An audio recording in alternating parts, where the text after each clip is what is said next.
Se você já usou o GPS, já deve ter passado por uma situação muito chata em que o trajeto muda de repente e você ficou sem entender o porquê disso. Esse vídeo eu vou te explicar como funciona o GPS e por que isso ocorre. Então já deixa o like, curta e compartilha, porque aqui te ensino dicas e assuntos relacionados ao mundo da tecnologia.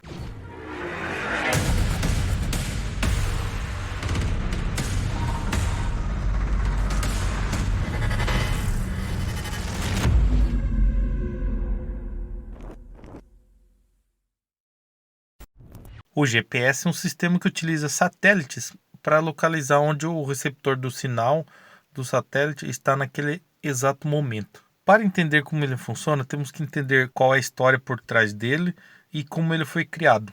O sistema de GPS foi criado a partir de um outro projeto do Departamento de Segurança americano chamado Navistar. O sistema Navistar disponibilizaria várias informações geográficas, como localização e clima, por exemplo, e de qualquer parte da superfície terrestre. O projeto Navistar foi iniciado em 1960 e, após vários anos de correções e ajustes, ele tornou-se totalmente funcional e pronto para operar só em 1995. E o sucesso desse sistema foi tanto que o presidente Bill Clinton, em 2000, viu a necessidade de tornar as informações recolhidas pelos satélites, que antes era exclusivo do Exército, disponível para todo mundo, uso civil e gratuito. Agora que conhecemos a história, vamos saber como ele funciona nos mínimos detalhes. Os satélites, assim como os receptores GPS, possuem um relógio interno que marca as horas com uma precisão incrivelmente grande em nanosegundos. Quando o satélite emite o sinal para o receptor na Terra, o horário que ele saiu do satélite também é enviado. Os envios desses sinais ocorrem constantemente.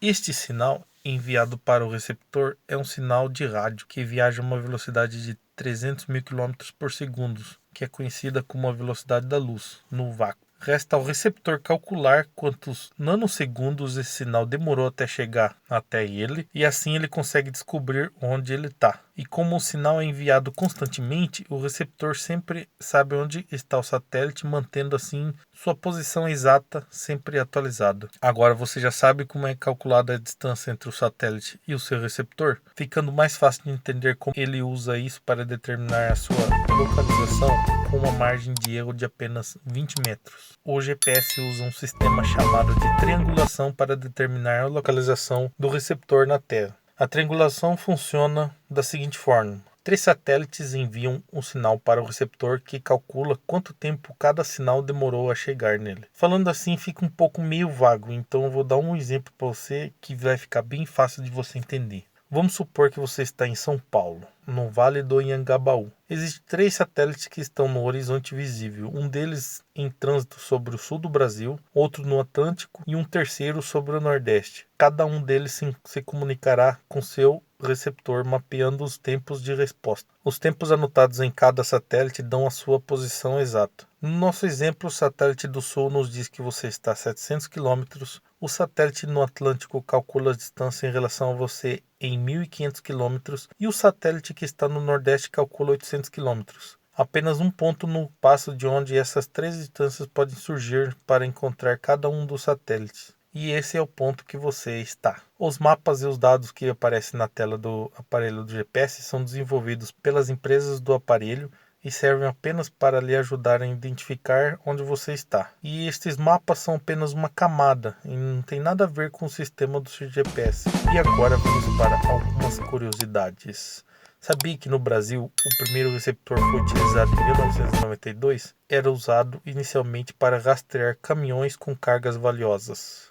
E apenas em 2000 o sinal do satélite do GPS foi liberado ao uso civil. Antes, os Estados Unidos tinham uma disponibilidade seletiva que impossibilitava o uso civil do sinal com uma precisão menor que 90 metros. No interior dos satélites há relógios atômicos de uma pressão enorme. Eles atrasam 1 segundo a cada 100 mil anos. Apesar do sinal dos satélites funcionarem em todo o globo terrestre, há 2 países que não permitem a utilização do seu sinal em seu território, que é a Coreia do Norte e a Síria. Até em 2009, no território do Egito também era proibido o uso de sinal GPS. Agora, quando você ver um GPS no carro, vai poder explicar para quem estiver do seu lado o princípio básico do funcionamento do GPS. esse vídeo merece seu like. Então se inscreva e não deixe de conferir nossos outros vídeos.